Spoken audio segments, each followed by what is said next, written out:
Ojibwe people believe in the healing power of music and dance. I've discovered that the jingle dress dance and tradition first emerged during a global epidemic of influenza a century ago, one that was devastating to Ojibwe communities. This was also a time when the United States outlawed ritualistic dancing, making the jingle dress dance a radical tradition from its beginning. More recently, jingle dress dancers were at Standing Rock to protest a pipeline project that threatens our water. The tradition is very much alive today, invigorated by the passion and creativity of a new generation of women.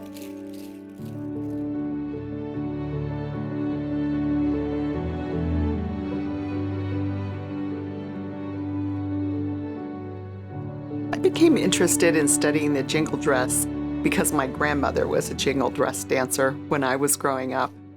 And when I started teaching Indian history, I began to have questions about its origin. And I wondered, how old is it? Is this something we've always done? So I started looking for historic photographs of jingle dress dancers. And I realized I couldn't really find a photo of what you would call a jingle dress or jingle dress dancer before circa 1920 in the United States or Canada. And so that really is what kind of put me on the path to studying and wanting to learn more about the history of the jingle dress dance.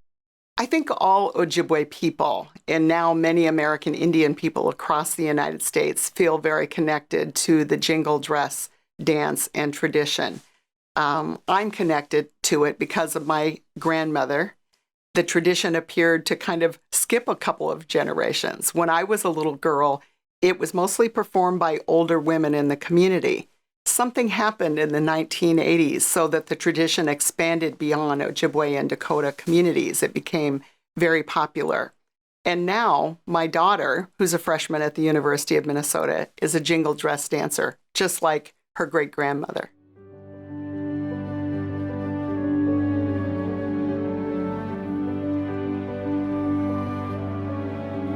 Ojibwe people often tell a story about a little girl who was very near death, and her father and her family became, of course, very worried about her.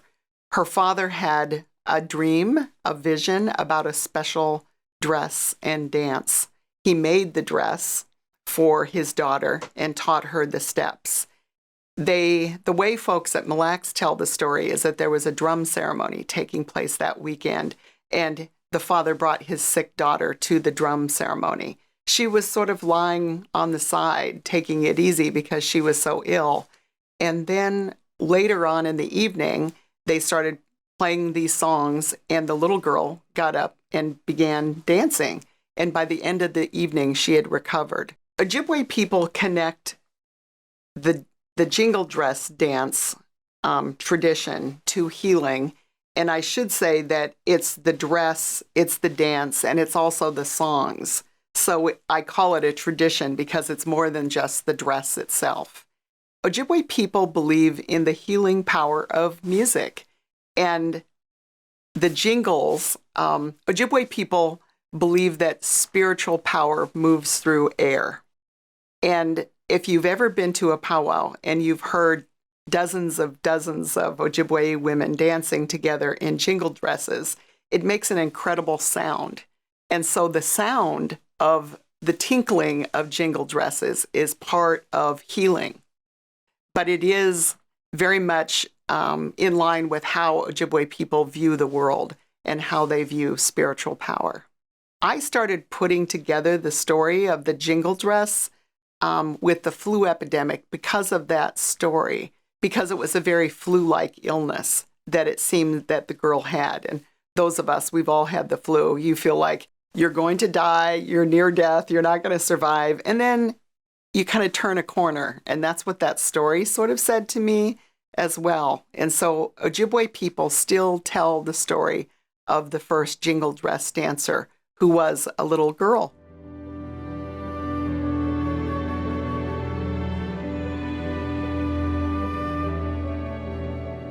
Well, we have an exhibit up at the Mille Museum that shows the history of the evolution of the dance, the dress itself. And what's interesting to me and what was really exciting for us is to get the dresses from the Historical Society and to be able to highlight dresses from different communities in Minnesota through the decades. Today, I think we have a certain idea of what the jingle dress is, but when we go back and look at dresses from its first decade of the 1920s, the dresses really follow women's dress styles of the era. And so dresses from the 1920s, its first decade, really look like flapper dresses, very, very, very similar. So the dresses have evolved and changed, but I think the meaning of the dresses and the dance and the tradition have pretty much stayed the same throughout the past century.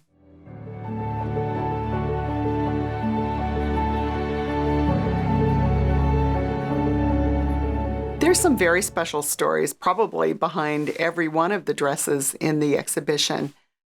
Several that I think about that first come to mind. One dress is a very old Dakota dress, which shows that the jingle dress, which evolved in Ojibwe communities in central Minnesota, perhaps also in Ontario around Whitefish Bay, that they very soon passed to our Dakota neighbors, and it became a kind of regional tradition early on. So I like that very early Dakota. It's actually a skirt that's in the exhibition.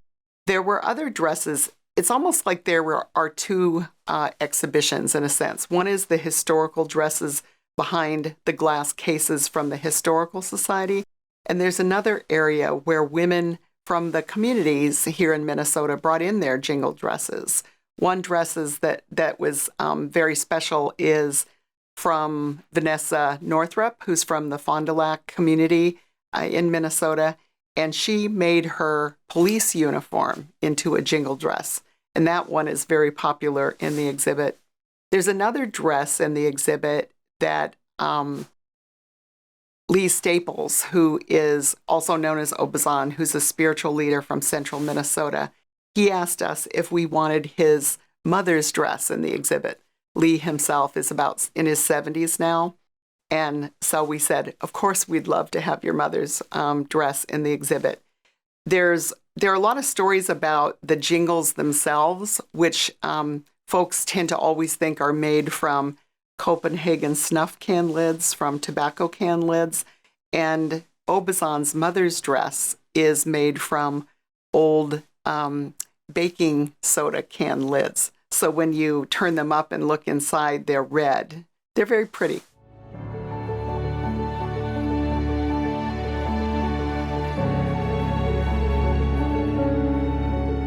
The exhibition has been very popular at Mille Lacs.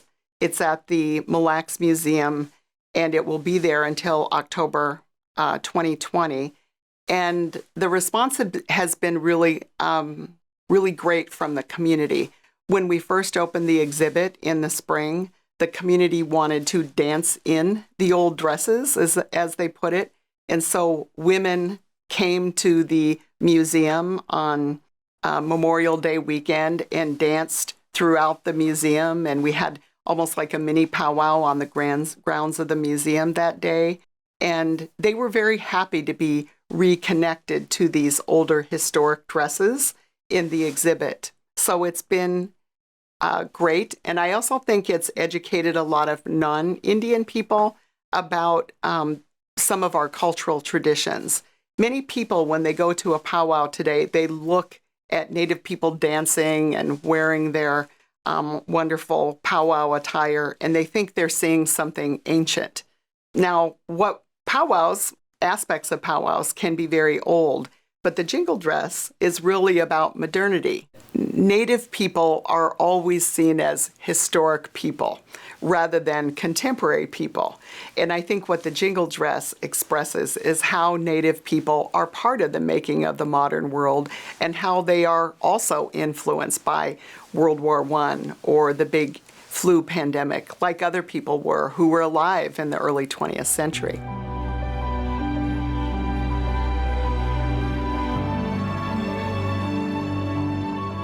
It's a radical tradition because at the time the jingle dress arose, around circa 1920 in the United States, powwows were essentially illegal. ritualistic dancing was banned from the Indian office. There was a famous circular, in fact, that came out of the Indian office in Washington in the early 1920s, banning ritualistic dancing on reservations. Most people don't realize that Native American religious traditions have been suppressed to this degree. People today might think, well, what's the harm in a powwow? But at the time the jingle dress arose, Native American children were in government boarding schools. Our languages were being suppressed. Our dancing and powwow traditions were being suppressed.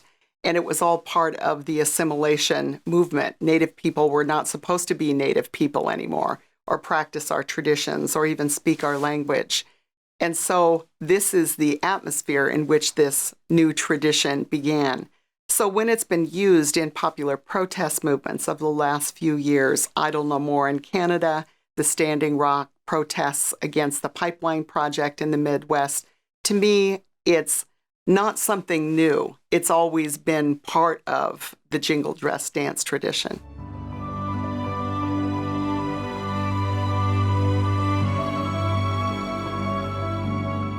I was really excited about the Google Doodle when I first learned about it. It was the first time that Google had commissioned a Native artist for a doodle, and so it was really exciting to me.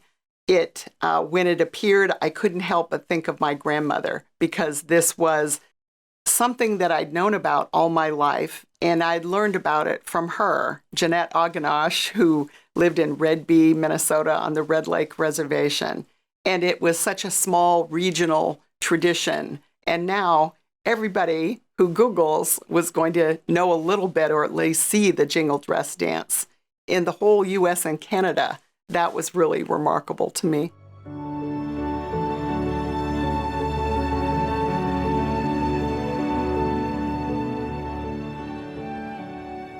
I'm working on a number of projects right now. Some of them have to do with children's literature.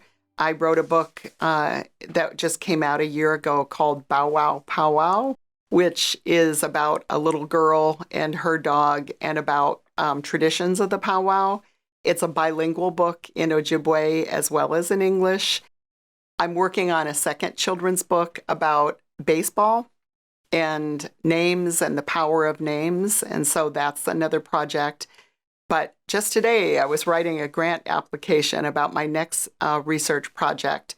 Where I'm from, up on the Red Lake Reservation, there is an archive there that I've been working in the last few years that isn't really, it's an archive left by generations of Indian agents who lived on the reservation in the late 19th and the early 20th century. I've come to discover that there is a file for virtually every person who lived on the reservation in the late 19th and the early 20th century. The Indian agents were very intrusive, and I've started to think about the surveillance of reservation life, about how people lived under this system in the late 19th and the early 20th century. So I see a couple of book projects coming out of that archive. The first one is about the history of American Indian marriage. There were lots of changes. Ojibwe people were moving from arranged marriages to Christian marriages at the turn of the century. Native people on reservations, if they wanted things like housing loans, had to get married in a Christian church service. They couldn't get married in an Ojibwe way, which involved traditionally a ritual exchange of gifts. That's how my grandparents were married. The families exchanged gifts, and that's what made it an Ojibwe marriage. Later on, they wanted a housing loan, and so they had to get married in a Christian church service in order to be eligible for that. I'm also writing about domestic violence on the early reservation, and I'm writing about a really interesting case of an Ojibwe woman from White Earth who married a Syrian immigrant to the United States, went to live in Beirut, and the Indian Agency did not want her children to be enrolled because she was married to a non-Indian and lived off the reservation. It was a very interesting story, and her case went to the Supreme Court in the 1930s. No one has written about it before, so that's part of my new book on the history of American Indian marriage.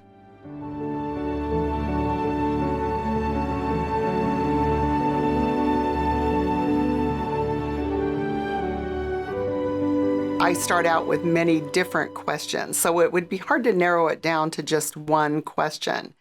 But I find that as a historian, what interests me most is the small human story, which is why the jingle dress story in history appeals to me so much, because it starts out with a small story about a little girl who appears to be near death and her father wants to do something to save her life. So that's what's always attracted me to studying history.